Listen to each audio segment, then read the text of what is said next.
Welcome back to another explainer. Today we're kind of lowering the lights, pulling our chairs a little closer to the metaphorical campfire, and exploring a universe that is just as fascinating as it is absolutely terrifying.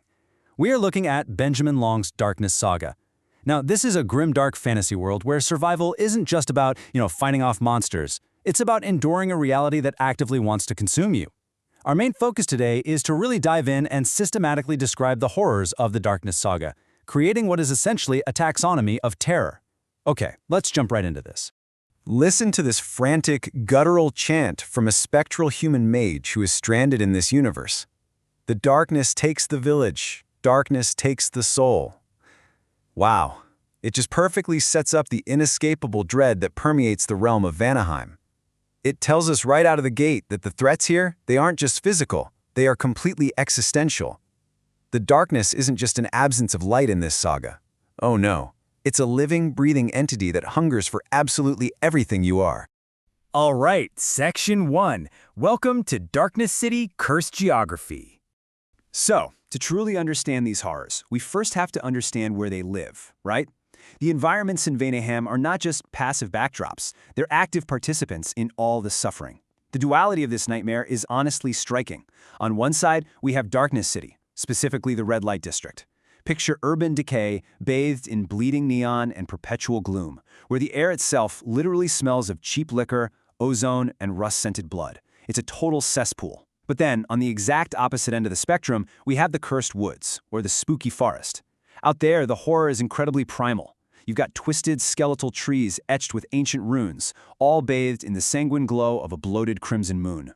Both environments are completely hostile, just in entirely different ways. Now you might be wondering who actually populates these cursed landscapes. Well, it's elves. But whatever you do, do not picture graceful beings of pure light. This saga is defined by visceral, brutal factional warfare. We've got the Loshalfar, the Light Elves, like the chaotic shapeshifter Sigrid, constantly battling against the Dokafar, the Dark Elves, like the feral panther-shifting Victoria.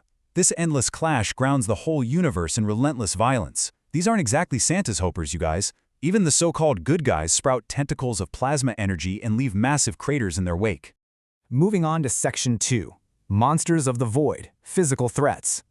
Okay, so we've seen the cursed locations, but what's actually stalking you in those shadows? The sheer variety of physical monsters actively hunting people in this universe is just staggering. It's like nature itself is devouring the past and punishing the living. We're talking hollow ground pumpkins, these massive rotting gourds etched with malevolent runes that literally swallow trespassers alive. Then you have the Draugr, which are these rust-fleshed horrors rising up from the crimson graveyard. We see elves like Victoria undergoing terrifying feral beast transformations. And then there are the bizarre amalgamations of magic and machine, like the furry terror and the completely unnatural faceless hollows. Let's actually take a closer look at one of the most unsettling creatures on that list, the Hollow. You find these things scuttling through places like the Nursery of Vines, and a Hollow isn't exactly alive. It's more like a manifestation of the void itself, born wherever the earth has been poisoned by old blood magic. Just picture this. It moves with these jerky, insect-like motions, its bones bending in completely impossible ways, and where a face should be, there's just a smooth expanse of burlap that literally seems to pull the light right out of the air around it. It is an absolute masterclass in show-don't-tell horror. And notice how Benjamin Long brilliantly blends the mystical with the mechanical in this saga. I mean, the furry terror sounds almost comical, right? Until you realize it's a massive stone rabbit golem covered in cracked, mossy rock. Its eyes burn like hellfire, and it moves with the terrifying whine of grinding hydraulics and the overpowering stench of burning oil. It just goes to show how the lore of Vanaheim corrupts absolutely everything, its ancient curses perfectly meshed with rusty, bleedy machinery. Which brings us to Section 3. The Eldritch Corruption, Cosmic Threats. So, physical monsters. You can at least fight those with plasma or claws. But to truly describe the horrors of the Darkness Saga, we have to move deeper into our taxonomy, to forces that warp reality itself. And at the center of this cosmic dread is the Black Egg. Now, this isn't an egg in the biological sense. It is a viscous, pulsing relic of the void. Zealots, like the megalomaniacal Reverend Michael Flowers or the serpentine dark elf Vodo, use this relic to summon unimaginable chaos. And here's the crazy part. Just being near it, or even seeking its power, is enough to warp an elf's mind, literally filling their veins with a black, oily corruption.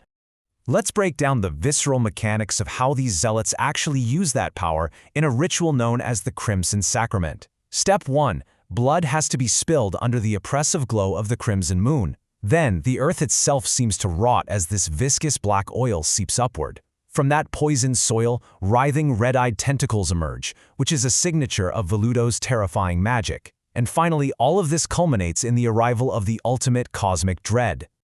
The Leviathan's gaze. This right here is the overarching dread of the entire saga. It isn't a monster you can just punch in the face. It's a formless, eternal entity from the outer void. The source material makes this incredibly clear. The Leviathan doesn't even need to physically attack you. Just its mere presence, the sheer weight of its gaze, is enough to shatter the sanity of even the strongest elven warriors, completely turning them into babbling vessels for the void. All right, Section 4, the Curse of Confabulation, Internal Collapse. You know, worse than the Rusted City, worse even than the Leviathan, is the sheer psychological toll this universe takes on its inhabitants. The absolute crucial point to understand here is confabulation. Now, in real-world psychology, this is when the mind creates false memories to cope with trauma or fill in memory gaps. But in the Darkness Saga, it is heavily weaponized. The unrelenting horror forces these characters' minds to invent absurd, deeply deadly delusions.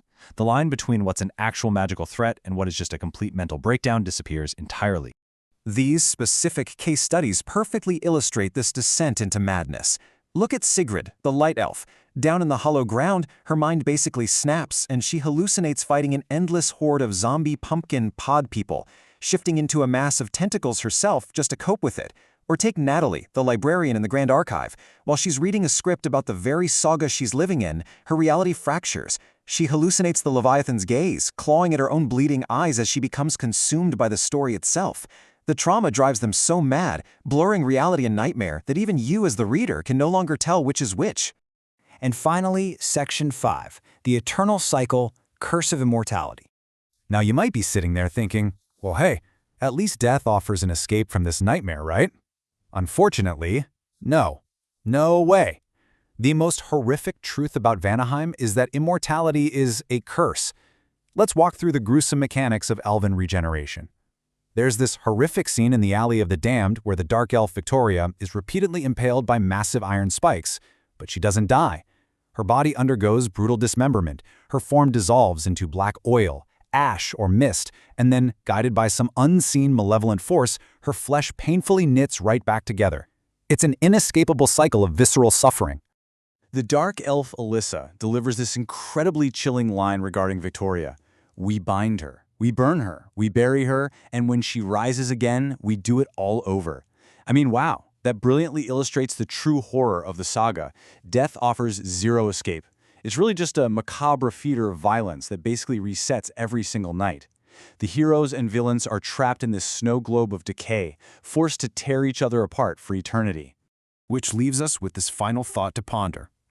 In a universe where the environment is poisoned, the monsters are relentless, the cosmic forces actively shatter your sanity, and the shadows never ever truly die, is immortality a gift, or is it just an endless cycle of torment?